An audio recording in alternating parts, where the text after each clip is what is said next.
ہمارے بر صغیر میں انسانوں کو خدا بنا دیا ہے لوگوں نے، تو جس نے ان کو پیدا کیا اس کو چھوڑ کر ان پر توکل کیے بیٹھے ہیں جن کو زندگی بھی اللہ نے دی اور پیدا بھی اللہ نے کیا اور موت بھی اللہ نے دی اور موت کے بعد اٹھانے والا بھی ان کو اللہ ہے، تو اس سے کیوں نہ مانگیں؟ تو اس لیے آپ نے فرمایا کہ یہ سب سے اعلیٰ دو چیزیں ہیں جو اللہ نے انسان کو عطا فرمائی ہیں، اللہ پر توکل و توکل علی الحی الذی لا یموت۔ کیا آیت ہے؟ اس پر توکل کر جو ہمیشہ زندہ ہے اور موت سے پاک ہے، سب کی نفی کرتے چونکہ باقی سب پر تو موت ہے۔ وتوکل علی الحی، توکل علی اللہ نہیں کہا، وتوکل علی الحی، زندہ پہ توکل کر۔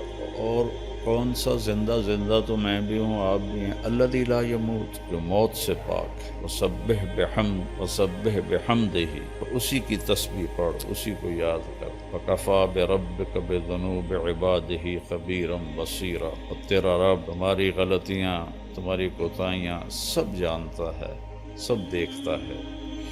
تو یقین ایسی دولت ہے کہ جو انسان کو انسانوں سے بے نیاز کر دیتا ہے اور اس کی نظر اللہ پر اور اس کے خزانوں پر چلی جاتی ہے، تو وہ آزاد ہو جاتا ہے۔ جس کا یہ ہو کہ فلاں میری مدد کرے گا، فلاں میری مدد کرے گا، کوئی زندہ کو پکار رہے ہیں، کوئی مردہ کو پکار رہے ہیں، تو اس آیت میں ان سب کی اللہ نفی کر رہا ہے۔ اسی پر بھروسہ کر جو موت سے پاک، زندہ ہے اور موت سے پاک۔ تو اس میں آدم علیہ السلام کی نسل میں جتنے آ گئے، جس مرتبے کے آ گئے، سب کی نفی ہو۔ پھر اللہ کا یقین ایسی دولت ہے کہ براہ راست اللہ کے خزانوں سے اس کا رابطہ ہو جاتا ہے، اس کو کسی پیر فقیر کو نہیں پکارنا پڑتا، وہ جو پیروں فقیروں کو دیتا ہے وہ اس کے ساتھ جڑ جاتا ہے۔ اللہ ہی ایک ایسی ذات ہے جس کے خزانوں کی انتہا کوئی نہیں، باقی جس نے بھی دینا ہے تو کہیں سے لے کے ہی دینا ہے۔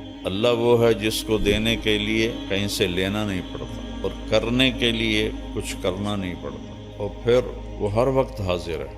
اقرب الیہ من حبل الورید، تیری یہ جو رگ ہے اس کو حبل الورید کہتے ہیں، شہرک، جس کے کٹنے سے موت واقع ہو جاتی ہے۔ اللہ تعالیٰ فرما رہے ہیں یہ دیکھ رہے ہو یہ تمہاری رگ کتنی قریب ہے، میں اس سے بھی زیادہ تمہارے قریب ہوں۔ اردو میں پکارو، ہندی میں 6010 زبانیں، 6010 زبانیں اس وقت بولی جا رہی، میں نے پڑھا تھا 6010 زبانیں بولی جا رہی، اور ہر زبان کے حروف، الفاظ الگ الگ، تو اللہ سب کی سنتا ہے، سب کی سمجھتا ہے۔ 7 ارب انسان ہیں یا 8 ارب، سارے اکٹھے مل کے بھی اللہ کو پکاریں اور مانگیں تو لا یشغلہ سمع عن سمع ولا یلہیہ قول عن قول، کہ اس کو کسی جگہ بھی یہ مشکل نہیں پڑتی کہ ایس کی آنکھیں ہے، ایس کی آنکھیں ہے۔ یہاں 2 آدمی بات کرنے لگ جائیں تو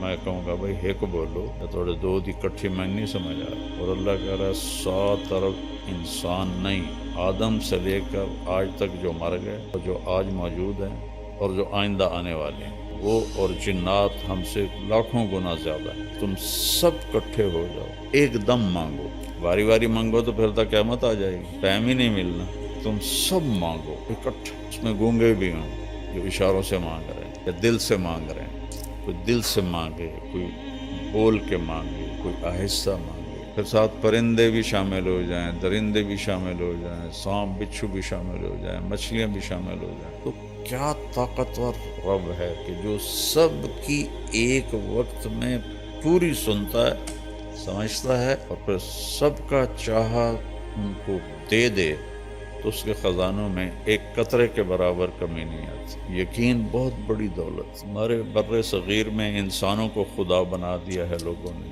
تو جس نے ان کو پیدا کیا اس کو چھوڑ کر ان پر توکل کیے بیٹھے ہیں جن کو زندگی بھی اللہ نے دی اور پیدا بھی اللہ نے کیا اور موت بھی اللہ نے دی اور موت کے بعد اٹھانے والا بھی ان کو اللہ ہے، تو اس سے کیوں نہ مانگیں؟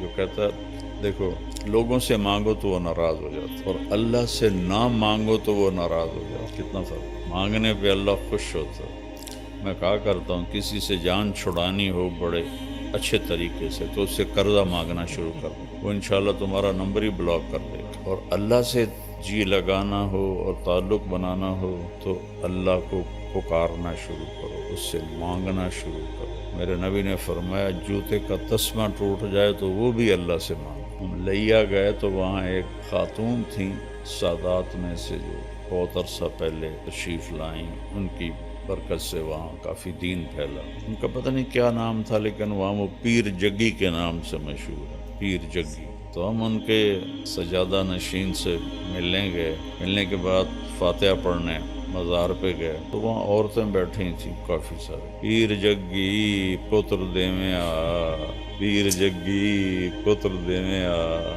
یہ اب ہمارے ساتھ ہے نا کھبیاں والا، وہاں ایک ہوتا تھا اللہ بخش، ہماری برادری کا تھا، رشتہ دار نہیں تھا۔ تو میں تو لمبے سے آ رہا تھا تو میں نے دیکھا وہ اپنے باغ میں درخت کے نیچے، آم کے درخت کے نیچے بیٹھا تھا۔ میں نے گاڑی روک لی، میں جا کے ملا، بڑا خوش ہویا۔